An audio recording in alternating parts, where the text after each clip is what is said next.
Hello everyone. A very good morning to all of you. A very warm welcome to the class also. And before we start, I will check my audio and see if I'm live. Just give me 2 minutes for that.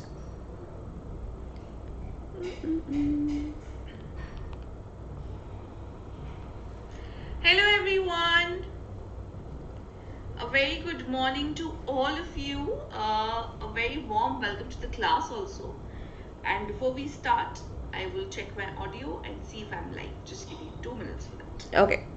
So I am live and kicking, and also my audio is absolutely fine. So very warm welcome to the class, guys. I hope you guys are doing absolutely fine. So as you can see in the thumbnail, the topic of our discussion today is going to be the Delhi Sultanate. Yes, we have officially finished with our ancient India part, and now we are beginning with something called medieval India. Now I know this is not the first topic that we should be covering in medieval India, because before this also we have the Palas, we have Rashtrakutas, the Senas. We also have the Rajput dynasties that we have to cover. But don't worry, we will be doing all of that for your exams.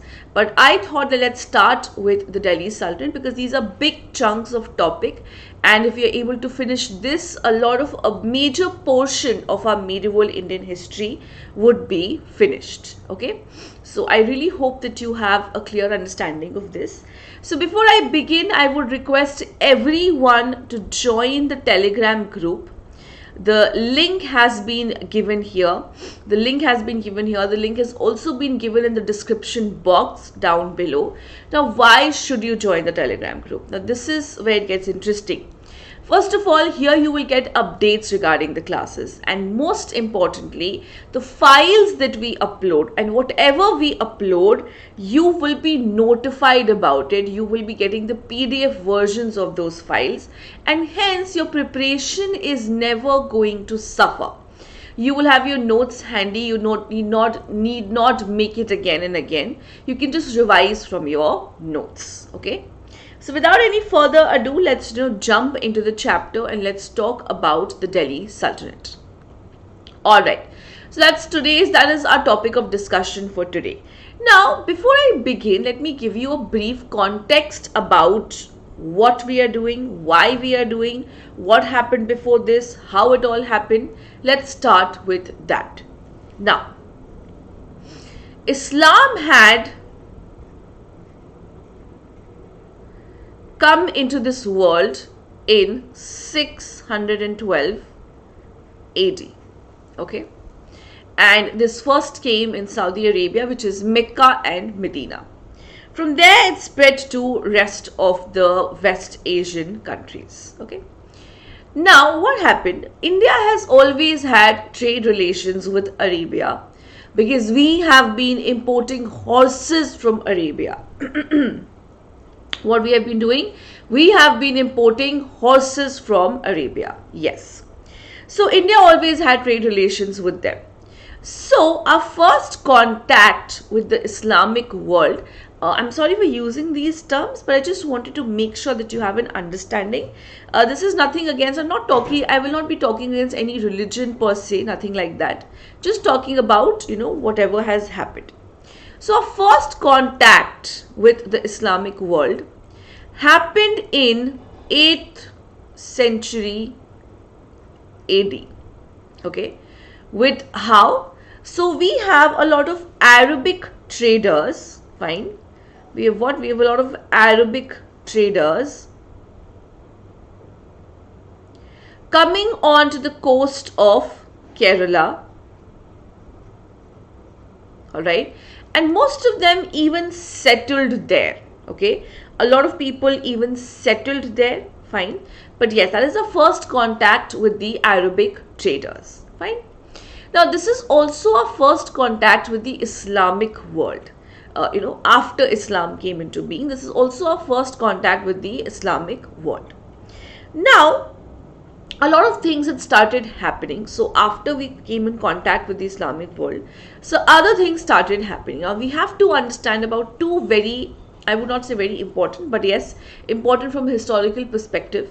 We have to understand about two important invaders in India from Arabia. So we have Mahmud of Ghazni. So I'm just going to write Ghazni here. And we have Ghori. Now, so Ghori and Ghazni. So Ghazni is the one who invaded the Somnath temple. He destroyed the temple actually. So Ghazni was the ruler of Ghazni, and he was also the establisher of the Mamluk dynasty. What was he? He was the establisher of the Mamluk dynasty in Arabia. And he started invading India, and he invaded India many times. And in after all, lastly, he destroyed the Somnath temple. Okay. Then we have Ghori, and also Ghazni invaded India 17 times in the course of 25 years. How many times? He invaded India 17 times in the course of 25 years, which is actually quite a lot. Then we have Muhammad Ghori or Mahmud of Ghori. So he was also the ruler of Ghor, or you can say he was the ruler of Afghanistan. He also started invading India, right? He came, he looted, and he went away. And then he had to fight a very brave ruler, Prithviraj Chauhan. Now there were two battles that he had to fight with Prithviraj Chauhan, and that is two battles. The two battles are the Battle of Terain. Now the first battle was in 1161 and the second battle was in 1165. Okay, so they had to fight these two battles. Okay, now when they were fighting these two battles, the first battle Prithviraj Chauhan won, but the second battle he was betrayed by his own father-in-law, and that is Jechan. Jechan provided army to Muhammad Ghori, and Muhammad Ghori attacked Prithviraj Chauhan at night when his armed forces were not prepared at all. So that happened. Prithviraj Chauhan was taken as a captive there. He was killed, but he did not die before trying to kill Ghori. He did try to do that. So ऐसा नहीं है कि उन्होंने कोशिश नहीं की. I am sure you're aware of that very famous line, चार मास 24 गज अंगुल अश्प्रमाण ताऊ पर सुल्तान है मच्चू को Chauhan. This is the indication that Chandrabardai had given to Prithviraj Chauhan, indicating him about the location of the Sultan so that he could be killed. Though unko तीर, he was badly wounded, he was not killed in that scenario, but yes, Prithviraj Chauhan did try. And after that, Prithviraj Chauhan and Chandrabardai killed each other. This is according to Prithviraj Raso. We don't really know what exactly happened for sure. Okay, so then we have Ghori. So now, after the death of Prithviraj Chauhan, Ghori appointed Kutubuddin Aibak. Kutubuddin Aibak was appointed as the ruler.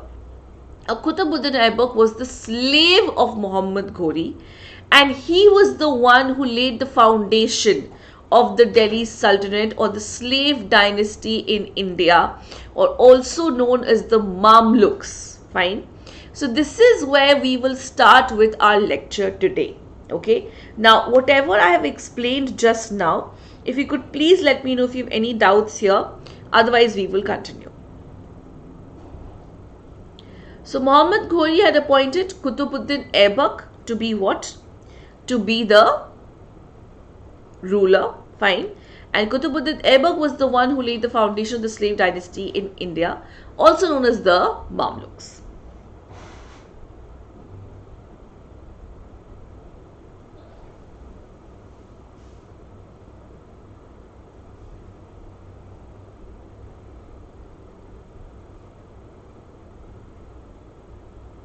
The live chat is open, guys. If you have any difficulty, you can always ask.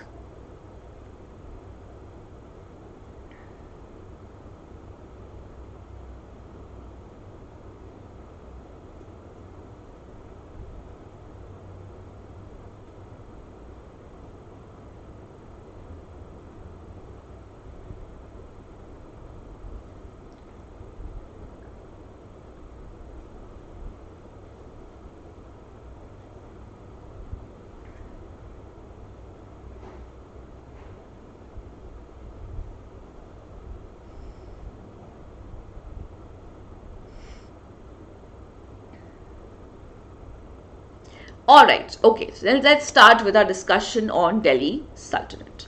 So what all will we be discussing today? आज हम लोग क्या क्या discuss करने वाले हैं? Let's talk about that. I thought I lost my pen. So the topic of discussion in today's lecture, I might not be able to finish all of this today, but at least I will try to finish with introduction. Fine. We will focus on the slave dynasty, the Khilji dynasty, the Tughlaq dynasty. These are the topic of discussion that I've planned for the few classes that we will be having today. Not today actually. We might not be able to finish all of it today, but yes, this is what we will be discussing under Delhi Sultanate. Okay. Now, so as you can see, the Delhi Sultanate is divided into these 5 different dynasties. Now, we have the slave dynasty. Though it started in 1206. Okay? It started in 1206 and ended finally in 1526. Okay. So how did it start? It started in 1206 and ended in 1526. So first of all, we have the slave dynasty. Okay. The Khilji dynasty. Then we have the Tughlaqs, the Sayyid, and lastly we have the Lodi dynasty. So slave dynasty, we will be talking about Qutbuddin Aibak, Iltutmish, Razia Sultan, Nasruddin Mahmud, Balban. All of these are very wonderful, not very wonderful, but some wonderful rulers. Khilji are very famous: Alauddin Khilji, Jalaluddin Khilji, Ghyasuddin Tughlaq, Muhammad bin Tughlaq, Lodi, Ibrahim Lodi, Bhalol Lodi. We'll be talking about all of these people, and that is a very important aspect of our Delhi Sultanate. Okay. Alright. Now, first of all, let me tell you all about the slave dynasty. Now, under the slave dynasty, these are the rulers that we will be particularly talking about. First of all, I will be starting with Qutbuddin Aibak. Okay? Then I will move on to Iltutmish. Fine. Then I will move on to Razia Sultan, then Nasiruddin, and then finally I will be moving on to Balban. Now, Balban is considered to be one of the greatest rulers of the slave dynasty. Okay, so this is like a flowchart for you that we will be discussing all of these topics under the slave dynasty. Okay, so I hope it's clear with you all. Now, let's start with the first one. Let's start with Qutbuddin Aibak. In between also, I'll be giving you, small flowcharts so that you have a clear understanding. Alright. So, let's talk about Qutbuddin Aibak. So, guys, as I already told you, he was the slave of Muhammad Ghori. Hai na? And he was appointed to be the ruler. Fine. And hence, the dynasty that he had established is also known as the slave dynasty or the Mamluk dynasty. Fine, what is it known as? The slave dynasty or the Mamluk dynasty. Now, he only ruled for 4 years. Now, the important thing, to notice in the slave dynasty, or for that matter, the Delhi Sultanate, is that none of the rulers really ruled for a very long time. Like in Mughals, you have the rulers ruling for around 50 years, 45 years, like that. But in here, you don't have the rulers ruling for a very, very, very long time. Okay? So, we have Qutbuddin Aibak. He established the slave dynasty or the Mamluk dynasty. Now, there are certain things that he has contributed. So, first of all, he built the Quwwat-ul-Islam Mosque in Delhi. Okay. In commemoration of Islam's victory in India. And then he constructed the Dhai Din Ka Jhopra in Ajmer. He also started the construction of Qutub Minar, dedicated to the Sufi saint Khwaja Qutbuddin Bakhtiyar Kaki. Now, these are important aspects of him which you should be remembering, So that is why I have made them bold and also have made them italics so that you remember these points. These points are really important for you to remember. Okay. So, what all did he do? He constructed the Quwwat-ul-Islam Mosque. He constructed the Dhai Din Ka Jhopra, and then he also constructed the Qutub Minar. Now, it is said that he was not able to finish the Qutub Minar. I think he only constructed the first 2 stories of it, and he died before that, and the rest of it was completed by Iltutmish. Okay? Yes. So, let's draw a small flowchart here.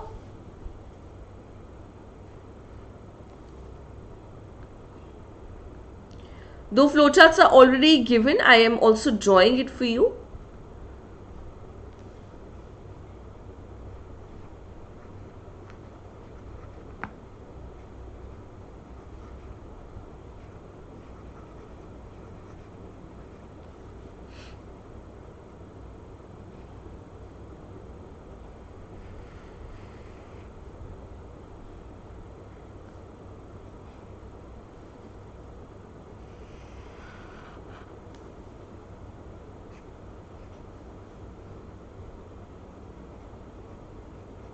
Okay, so let's talk about Qutb Uddin. Let's get to learn whatever we know. So he is the founder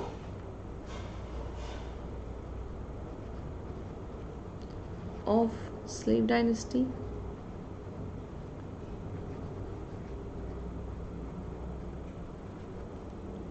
Ruled for only 4 years. Okay, then what else did he do? He constructed the Quat-ul Islam mosque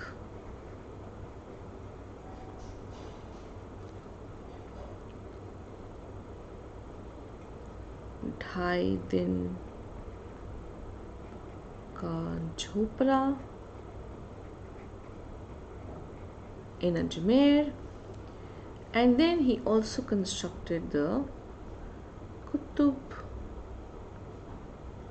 Minar, and this was in to commemorate Qutbuddin Bakhtiar Kaki, the Sufi saint. Okay, so that's what we know about. All right, chilling. So that's about your Qutbuddin Aibak. Now, next ruler that we will be talking about is, okay, so first of all, let me tell me guys if there's any doubt, any difficulty that you might have here. The live chat is open. You can always put in your doubts there.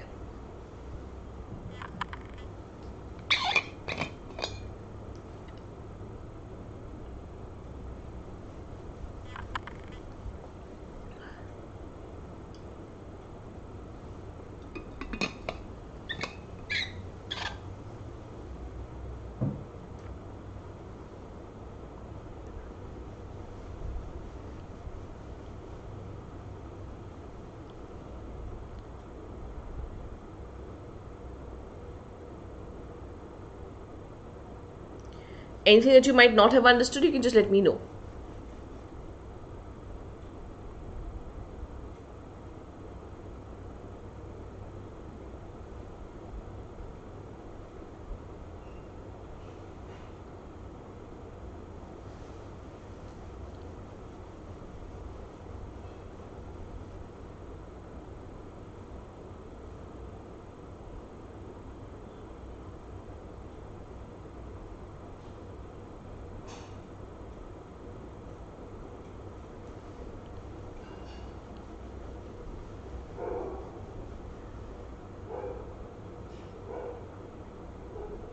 Alright, let's move ahead then.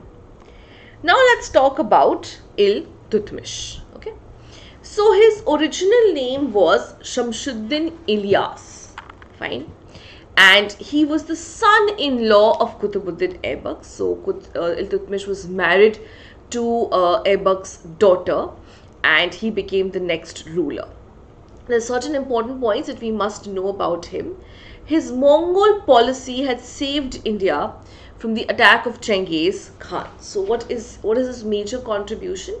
So he fought against the Mongols, all right, and it was his policy against the Mongol that saved India from the attack of Genghis Khan. And if you know your class 11th history, it is a big deal, because if you've read the nomadic empires, you know what Genghis Khan had done to any country or any place that he had conquered. He had literally created havoc there. We did not want any kind of havoc like that, right? So his Mongol policy had saved India from the attack of Genghis Khan. Fine. Now, he completed the construction of Quat-ul Islam Mosque and Qutub Minar, as I already told you that this is what he had done, because Qutbuddin Aibak was not able to complete it because he died before he could complete it. Okay. And then he started with this feudalistic system called the Iqta system. I will be explaining what the Iqta system is to you all. Fine. And then now let's talk about the coinage system that he has introduced. In fact, the coinage system that these people had introduced is something that we still follow a lot today. So he introduced 3 coinage system, which was divided into these parts like this. So first of all, we have the tanka, which is the silver coin. Then we have the birans, which is the bronze coin, and then we have the chital, which is the copper coin. So this is the coinage system that was introduced by him, where he had 3 different coinage systems. Okay, so this was something which was introduced by him. Now let me just give you a brief about the Ikta system. Let's go back to the slide and let's talk about the Ikta system. So now, Ikta system was very much like the feudalistic system. Why was it like the feudalistic system? So let's understand the Ikta system. Okay. So suppose you are ruling over a huge area, and obviously you can't keep traveling back and forth from your empire to the other part of your empire. So what do? You appoint Iqtidars, or so what do? You appoint. Sorry.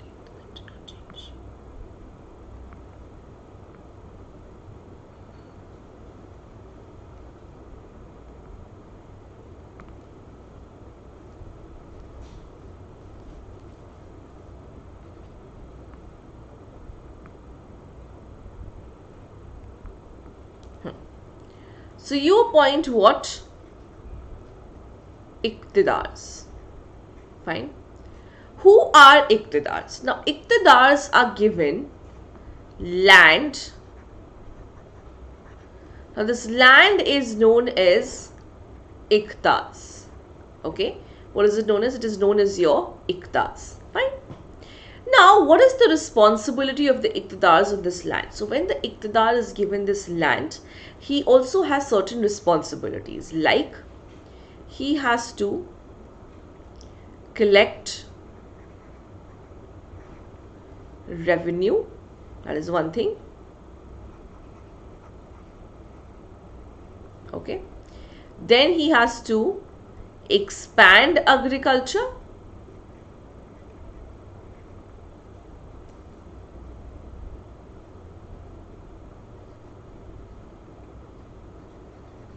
Which is, bring more and more lands under cultivation so that the more revenue could be collected. Now, whatever revenue he has collected, now this revenue can be divided into 2 parts. It is used in 2 parts. First of all, a part of it would be the salary of the Iqtidar, okay, and the rest part will be used to maintain an armed contingent for the king.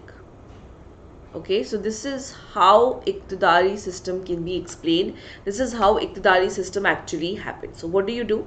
So you give a piece of land to a person called Iqtidar. Fine. And what is the responsibility of the Iqtidar from that land? He has to collect revenue from that land, whatever revenue he can generate. And that revenue will be divided into 2 parts. That one part would be the salary of the Iqtidar. Fine. So suppose he is collecting 5,000 rupees. So maybe 2,000 will be the salary of the Iqtidar, and the rest 3,000 he will be using to maintain the armed contingent. Okay.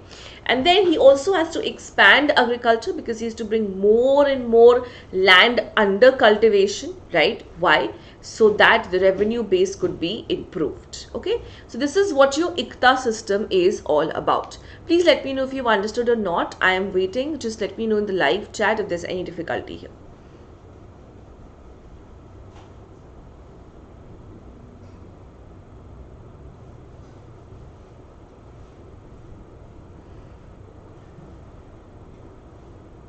If there's anything that you have not understood, you can let me know.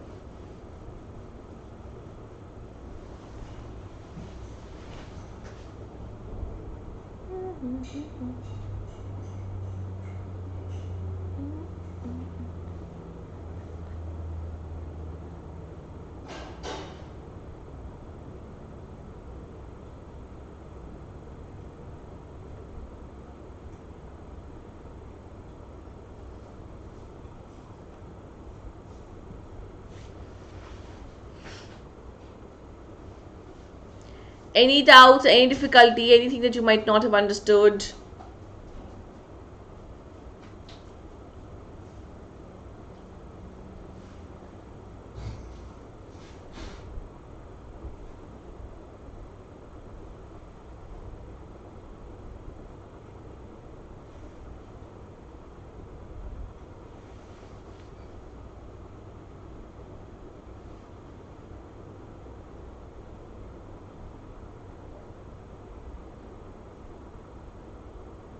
Okay, check.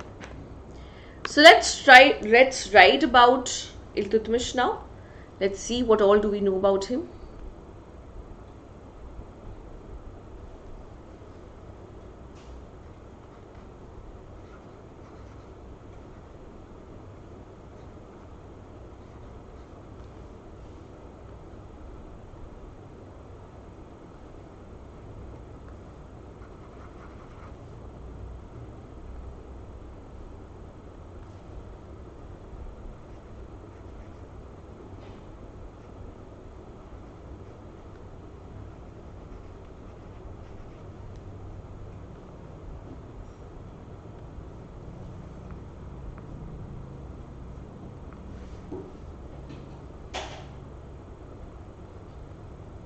Okay, so what was his name? Shamsuddin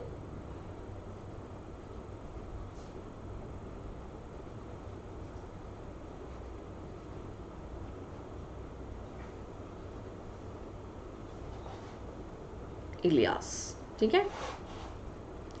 Then what else was his contribution? क्या और contribute किया था इन लोगों ने? Yes. So he saved from Mongol invasion,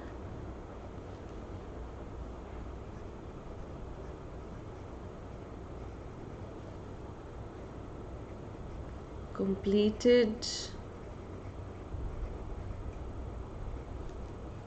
mosque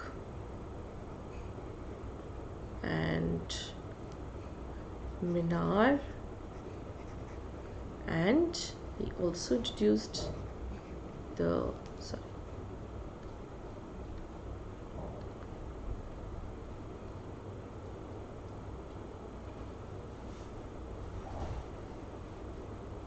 Ekta system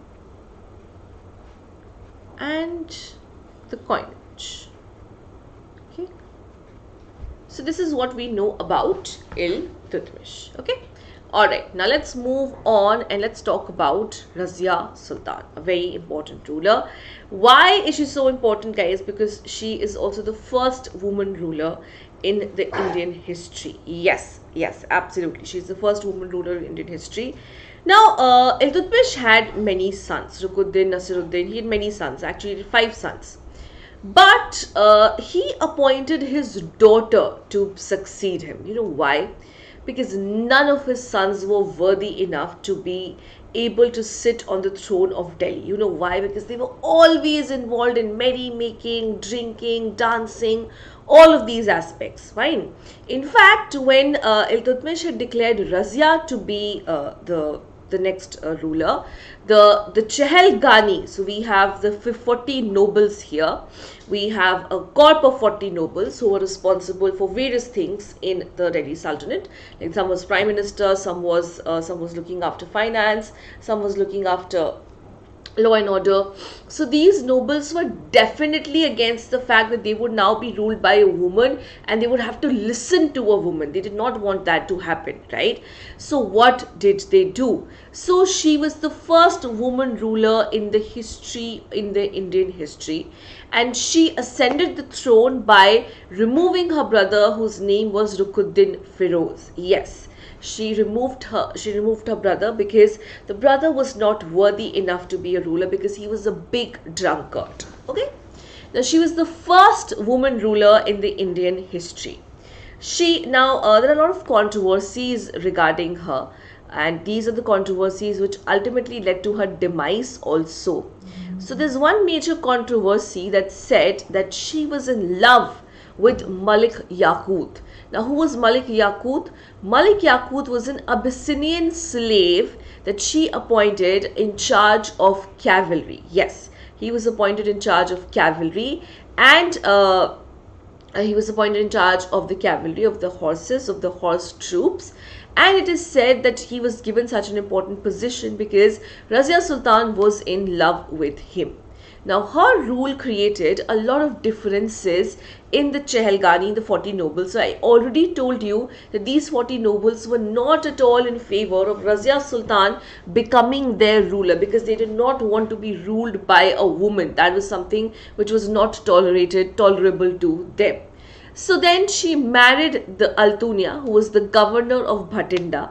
But then, while she was coming back from Bhatinda, and on the way she was killed by the zamindars there. Okay, so it is also mentioned that she was killed by a group of Chehelgani, and sometimes it is mentioned that she was killed by a group of zamindars. We don't really know for sure. So she was killed. Both Altunia and Razia was killed by the group of Chehelgani. Okay, why? Because obviously they were completely against Razia Sultan. They did not want her to be the ruler. Absolutely not. Ruled by a woman was something that they could not tolerate. Okay, all right. So that's about Razia Sultan. So she was actually a very able ruler, a very able fighter. She was trained in horse riding, sword fighting, all kind of military tactics. And had she maybe ruled for a longer period of time, she could have made a difference. But she could not really rule for a long period of time, and hence maybe she was not able to do a lot of contributions here. Okay, so that's all about Razia Sultan. So let me just finish with this Nasruddin Mahmud because we don't have a lot about him. Then maybe we can cover two things together. So the next ruler who came to the throne was Nasiruddin Mahmud. Now, so after the death of Razia, Chehelgani was the one. They became very, very, very powerful, and in fact they were the one who appointed Nasruddin Mahmud to be the ruler.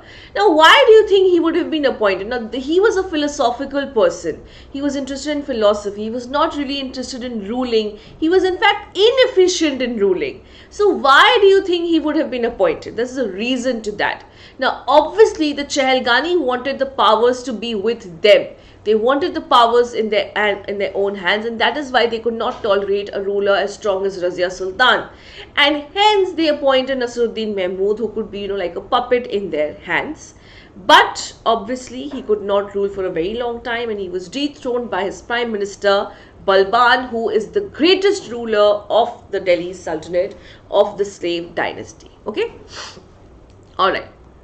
So let's talk about Razia Sultan. What all do we have here? I'll just write it down for you so it becomes much more clearer.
Okay, that's about Razia Sultan. She was the first woman ruler in India. She appointed Yaqub as the head of the cavalry, married Altunia, and she was killed by the Chehelganis. Okay, let's write about Nasruddin Mahmud also.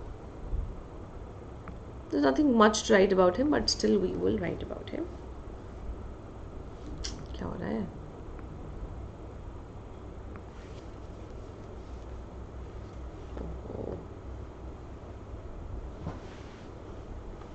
Just give me 1 second, please.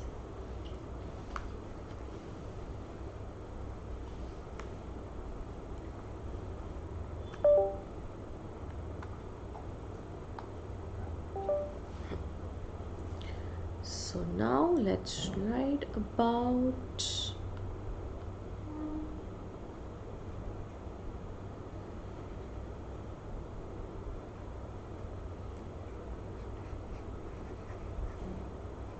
Nasir Uddin. Okay, so who appointed him? Who appointed him as the ruler, guys? He was appointed as the ruler. Who appointed him as the ruler? He was appointed as the ruler by the Chehelganis. Okay. Then he was obviously interested in philosophy. Most importantly, he was inefficient to rule, lost to Balban. Okay, all right. So these are the rulers that we have covered today. We've covered Qutbuddin, Iltutmish, Razia Sultan and Nasiruddin. Now let's cover the last ruler of the slave dynasty, and that is Balban. Okay, let's talk about him. And with this we will have finished our discussion on the slave dynasty, and with this also I will end today's discussion. Okay, let's talk about Balban. Now Balban was the greatest in the slave dynasty. Okay, what was he? He was the greatest in the slave dynasty. Fine. Why was he considered as the greatest ruler in the slave dynasty? There are certain reasons for that. First of all, he abolished the Chehelgani. Now, he understood that if we are to do something, if the ruler is to do something, they have to abolish the power of these, nobles of the Chehelgani, because he knew that if he continued with the Chehelgani, he would never be able to rule according to his own free will, because the Chehelgani is definitely going to control them. And he was such a shrewd politician that he convinced the Chehelgani that your powers need to be reduced and the powers and the authority of the king needs to be increased so that the rule would be efficient. And the Chehelgani also agreed with him. That was something really interesting. Fine. He introduced certain Persian traditions like Sijda. Sijda is basically when you are on your knees, when you bend down on your knees and then you go all down like this. Okay. So that's Sijda, kissing the feet of the Sultan. Then we have Paybos. Paybos is kissing the feet of the Sultan. And then we have Zameen Bos, which is kissing the it is either kissing the hands of the Sultan or basically kissing the ground on which the Sultan is standing. And he also introduced the celebration of Nowruz, which is the Persian New Year. Now, he also established a department that was known as Diwani Arzi. So, anyone who had any complaints with the environment or anyone who had any complaints with the dynasty or the ruler or law and order, they could drop in an Arzi or an application in there. And he also, now if you have ever been to Delhi, in South Delhi particularly, you have seen that there are a lot of sarais in Delhi. Lado Sarai, Neb Sarai, Ber Sarai, all of these are areas which have sarais in them. What is sarai? Sarai is like a hotel or like an inn where you can stay the night. Suppose you're traveling from one place to another place, you can definitely stay in there. Fine. So these sarais was actually introduced, or these sarais were actually made by Balban only because he wanted to make sure that the roads of Delhi were safe for the people to travel, and there were and he took strict action against the robbers and the dacoits. Okay. So, okay guys, let me just brief you about whatever we have done today. So with this, we have ended our discussion on the slave dynasty. Okay. And let's see what all have we learned today. So we started with the slave dynasty, and these are the various rulers that we have to cover. We have Qutbuddin Aibak, Iltutmish, Razia Sultan, Nasruddin Mahmud, and then we have Balban. So Qutbuddin Aibak, he was a son-in-law of Muhammad Ghori, and he was the founder of the Mamluk dynasty, the slave dynasty in India. He only ruled for 4 years. He constructed the Quwatul Islam Mosque, the Qutub Minar, and the Dhai Din Ka Jhopra in Ajmer. Fine. Then we have Iltutmish. His original name was Shamsuddin Ilyas. He introduced the Iqta system. He also saved India from the attacks of Genghis Khan, and he completed the construction of Qatul Islam Mosque and Qutub Minar as well. Okay, he also introduced a coinage system in which Tanka was known as the silver coin, Birans was known as the bronze coin, Jittal was known as the copper coin. Fine. Then we have Razia Sultan, who was chosen by her father to rule in spite of him having sons, because his sons were useless. So Razia Sultan came to the throne by dethroning her own brother, which is Rukuddin Firoz. She was the first Muslim ruler in Indian history. She was appointed, an Abyssinian or an African Malik Yaqut to be in charge of cavalry. She married Altunia, who was the governor of Bhatinda, but both were killed by the Chehelgani. Then we have Nasruddin Mahmud. He was more into philosophy. He was an inefficient ruler, but he was appointed by the Chehelgani because they wanted to keep him, as his puppets. But he was replaced by his prime minister, and that was Balban. Now, Balban is known as the greatest ruler of the slave dynasty because, first of all, he completely disbanded the Chehelgani. He introduced the Persian customs like Sijda, Paybos, Zameen Bos, and Noroz also. He also established a department called Diwani Arzi, where people could, put in their applications or put in their arzis if they have any complaints. And then he also took strict action against the robbers and tried to make the roads of Delhi very safe. Okay. So these are the things that we have covered today. I really hope that you guys have a clear understanding of this now. And if you have any doubts, you can always put it in the comments section, or you can always put it in the live chat and let me know if there's anything that you have not understood. So please, please, please let me know.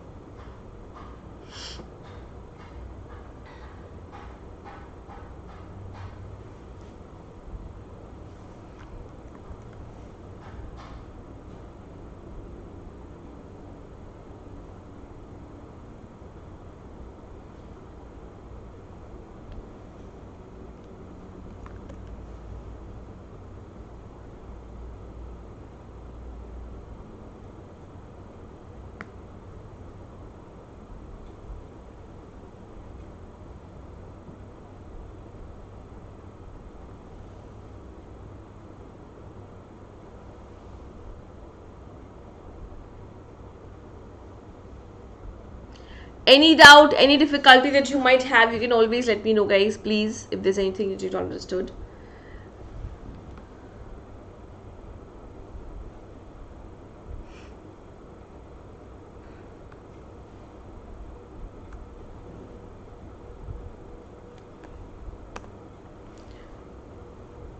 Alright.